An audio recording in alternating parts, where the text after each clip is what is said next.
Bonjour les premières S, suite du chapitre sur la radioactivité, donc P5, partout, les réactions nucléaires, parmi lesquelles les réactions nucléaires spontanées et provoquées.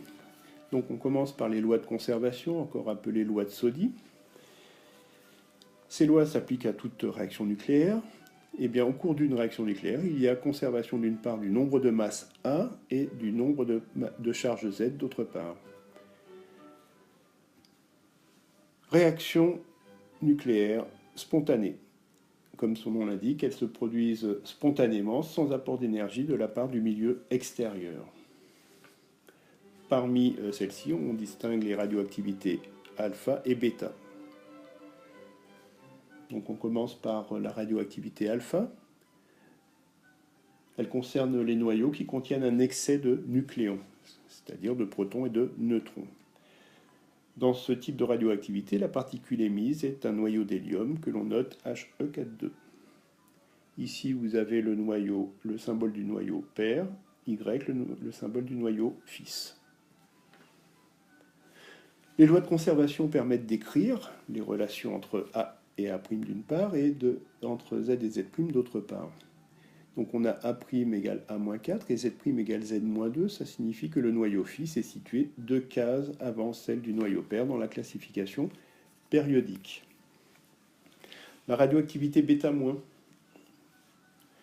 Donc radioactivité au cours de laquelle il y a émission d'un électron et d'un antineutrino. Antineutrino et neutrino, le petit neutre, on verra ce que c'est en classe. Alors, c'est une radioactivité qui concerne les noyaux riches en neutrons.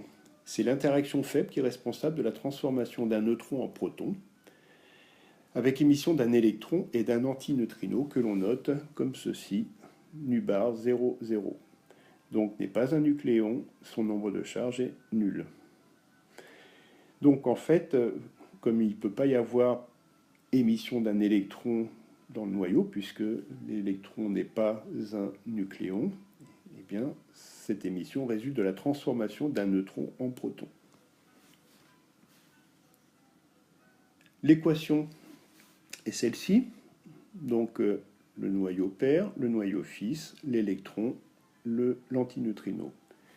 On a ici A égale A' et Z égale Z' moins 1, donc ça veut dire que le noyau fils se situe une case après celle du noyau père dans la classification, puisqu'on a Z' égale Z plus 1. La radioactivité β+, on a émission d'un positon et d'un neutrino. Donc c'est le cas des noyaux riches en protons. De la même façon, c'est l'interaction faible qui est responsable de la transformation d'un proton en neutron, de façon à modifier le rapport entre le nombre de protons et de neutrons. Cette transformation n'est pas à connaître, comme l'autre d'ailleurs, pour la radioactivité β-. En revanche, celle-ci, oui.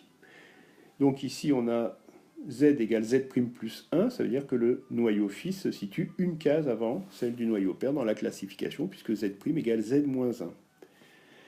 À chaque fois, on a A égale A', donc ça veut dire que la radioactivité β n'affecte pas le nombre de masses.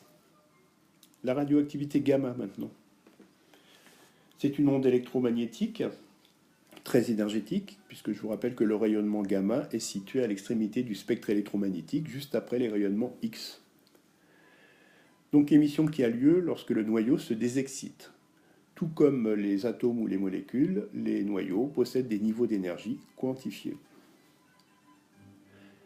Maintenant, les réactions nucléaires provoquées. Donc ce sont des réactions qui nécessitent un apport d'énergie de la part du milieu extérieur.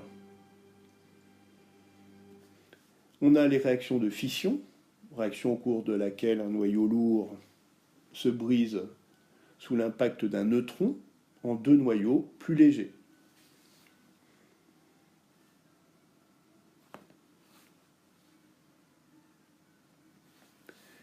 Ici, sous l'impact, ça veut dire que le neutron apporte de l'énergie. On utilise un neutron, pourquoi? Parce que celui-ci peut s'approcher du noyau sans être poussé par l'interaction électrique puisqu'il est neutre. Un exemple, noyau d'uranium, donc noyau lourd, puisque Il est situé tout en haut du diagramme de Segrè, si vous vous souvenez, dans l'exercice. Donc, impact du neutron, 2 noyaux plus légers et formation de 3 neutrons. Donc ces neutrons peuvent aussi aller heurter un nouveau noyau d'uranium chacun, donc c'est 3 noyaux qui vont donner naissance à 9 neutrons, etc. C'est ce qu'on appelle une réaction en chaîne. Une réaction en chaîne qui peut aussi, par exemple dans les réacteurs nucléaires, emballer l'ensemble. Alors, vous allez me déterminer le symbole du noyau, du noyau Y. Le symbole Y du noyau obtenu. Ensuite, réaction de fusion.